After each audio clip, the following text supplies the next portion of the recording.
지금 이렇게 명품 같은 경우는 오히려 비싼 물건일수록 더 갖고 싶어지는 일정 부분 감정을 터치하는 개념이 아닐까 생각을 하는데 네. 사람은 생존 욕구가 채워지고 자원의 여유가 생기면 과시적 소비에 전부 다 투여한다고 되어 있습니다. 명품의 속성은 기본적으로 계층 상승 욕구거든요. 예전에 저희가 원시 시대 때 생존 확률을 높이기 위해서라면 혼자 있는 것보단 집단에 속하는 게 좋잖아요. 그 집단 중에서도 훌륭한 전사들이 있는 그런 집단에 들어가면 훨씬 더 생존 확률이 높아지죠. 어떤 무기를 들고 내가 자격이 있어라는 걸 증명하면서 그 리더 그룹에 들어가려는 속성이 옛날부터 있어 왔죠. 명품은 사실 그런 겁니다.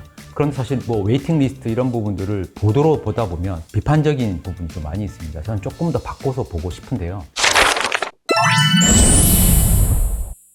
제가 단도직입적으로 지금 화제가 되고 있는 이 질문을 먼저 드리도록 하겠습니다. 중앙일보, JTBC 이 부도 사태가 상당한데요. 배경이 뭐라고 생각하시는지 한번 여쭤보고 싶습니다. 저희 첫 번째 생각은 경영적인 부분에서의 판단, 그런 부분이 좀 중요했다라고 생각이 됩니다. 그래서 큰 굵직굵직한 어떤 인수라든가 이런 것들이 되게 많았었잖아요. 그런데 제가 소비자로서 또는 독자로서 느꼈던 건 뭐냐면 내가 일상생활에서 너무도 많이 접하는 브랜드 중에 하나였는데 고객 또는 소비자의 감정적인 부분에서 한번 봤으면 어땠을까라는 생각을 했어요. 그래서 회사의 어떤 확장적인 측면에서 회사의 어떤 인수라든가 이런 것들이 이루어졌던 것 같아요. 그런데 과연 그런 인수들이 고객에게는 어떤 느낌을 줬을까? 내가 좋아하는 어떤 브랜드로서 나는 이런 것을 느끼고 있는데 그런 감정들을 조금 더 강화시켜주고 더 행복하게 해주는 관점에서 브랜드의 어떤 사업을 확장해 나갔다면 좀 더 좋은 경영 결과를 가져오지 않았을까라는 생각이 들었습니다. 자, 이 질문을 또 작가님께 드려야 될 것 같습니다. 예를 들면 뭐 배터리로 한번 사례를 들어보면 기업들이 이 배터리가 실제 얼마만큼 가는지, 이 배터리의 성능이 얼마만큼인지 뭐 이런 것을 열심히 설명하고는 있어요.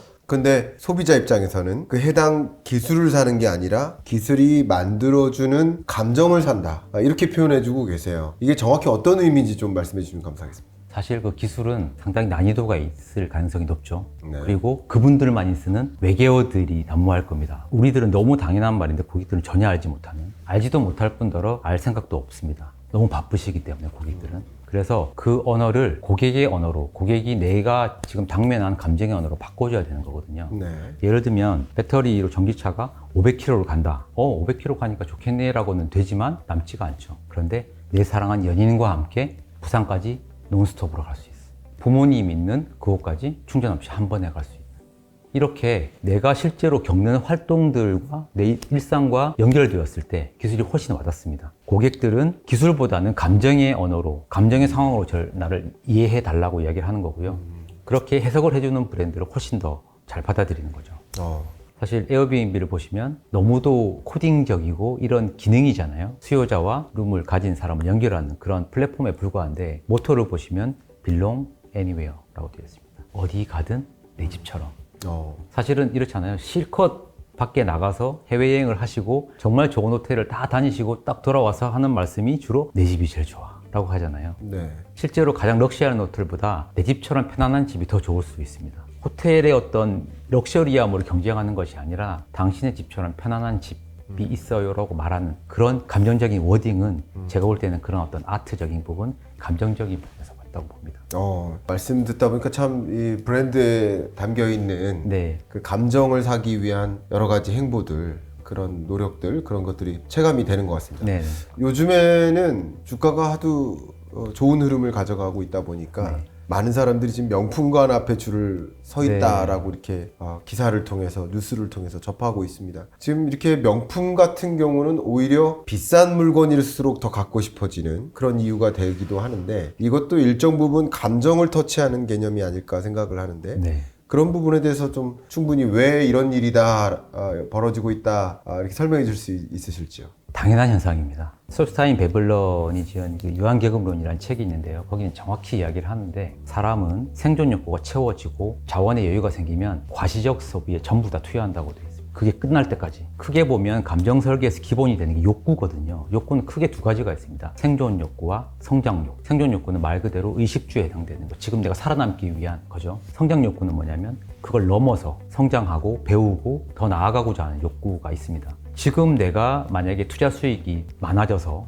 뭐 이런 것 때문에 여유가 많아졌다고 하면 밥을 두 끼 먹지 않죠. 쌀밥보다는 더 좋은 밥을 먹기도 하고 이런데 그거는 이미 생존 욕구를 벗어난 개념이 되는 겁니다. 그래서 지금 현재의 생존 욕구가 현재의 생존이라면 성장 욕구는 미래의 생존을 말하는 거거든요. 네. 그래서 준비를 하는 겁니다. 명품의 속성은 기본적으로 계층 상승 욕구거든요. 예전에 저희가 원시 시대 때 생존 확률을 높이기 위해서라면 혼자 있는 것보단 집단에 속하는 게 좋잖아요. 그 집단 중에서도 훌륭한 전사들이 있는 그런 집단에 들어가면 훨씬 더 생존 확률이 높아지죠. 어떤 무기를 들고 내가 자격이 있어라는 걸 증명하면서 그 리더 그룹에 들어가려는 속성이 옛날부터 있어 왔죠. 명품은 사실 그런 겁니다. 그런데 사실 뭐 웨이팅 리스트 이런 부분들을 보도로 보다 보면 비판적인 부분이 좀 많이 있습니다. 저는 조금 더 바꿔서 보고 싶은데요. 사실 한국인처럼 이 성장 욕구가 강한 민족이 없어요. 저는 예전에 봤던 사진 하나 잊을 수가 없는데 6.25 때 학도병들이 전쟁터를 나가는 겁니다. 그런데 그 옆에 보면 천막을 쳐놓고 동생들이 공부를 하고 있어요. 내가 지금 나가면 죽을지도 모르는 이런 아주 급박한 생존적인 상황에서 천막을 쳐놓고 공부를 한다? 이건 상당히 아이러니하잖아요. 그런데 그런 상황에서 우리 한국인들은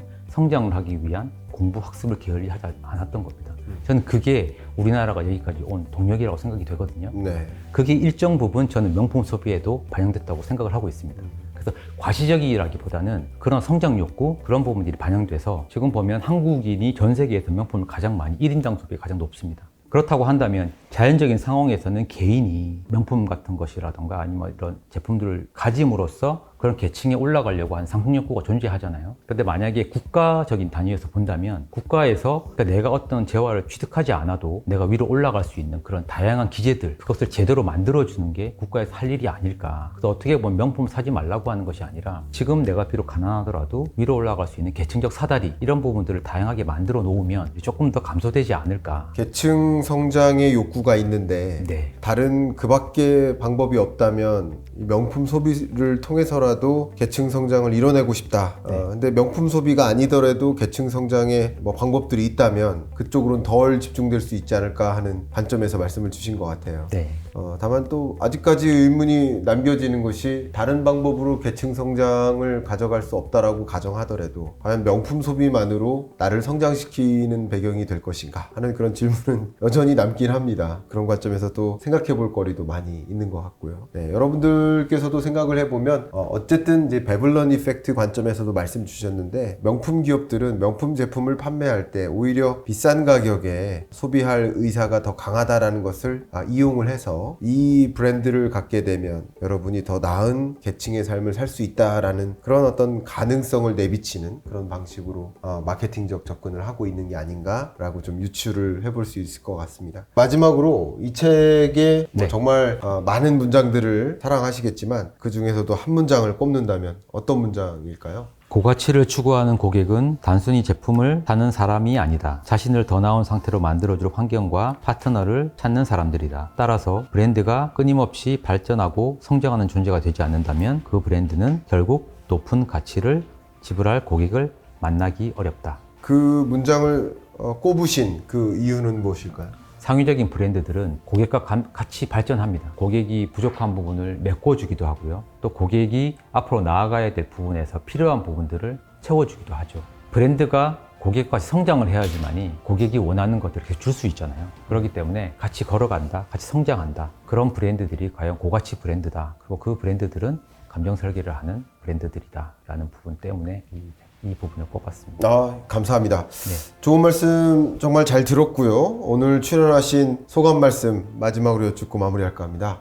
사실 이 책이 저의 개인적인 필요에 의해 시작됐다고 볼 수 있겠습니다. 저의 감정을 잘 알아주는 브랜드가 많아졌으면 하는 생각을 많이 했어요. 알고 보면 정말 좋은 기술과 철학을 가진 기업들이 많은데 이 부분들이 제가 생각하는 감정을 변환이 되지 않다 보니 그 부분들에 대한 매력을 잘 모르고 알아주지 못하는 경우가 상당히 많이 있었는데 이런 감정절 설계 전략이 잘 들어가서 그 기업들이 감정 설계 전략을 잘 구사할 수 있게 된다면 우리의 일상이 보다 더 풍요로워지지 않을까 그렇게 생각을 했습니다.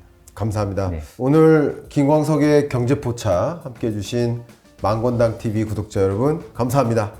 네. 감사합니다.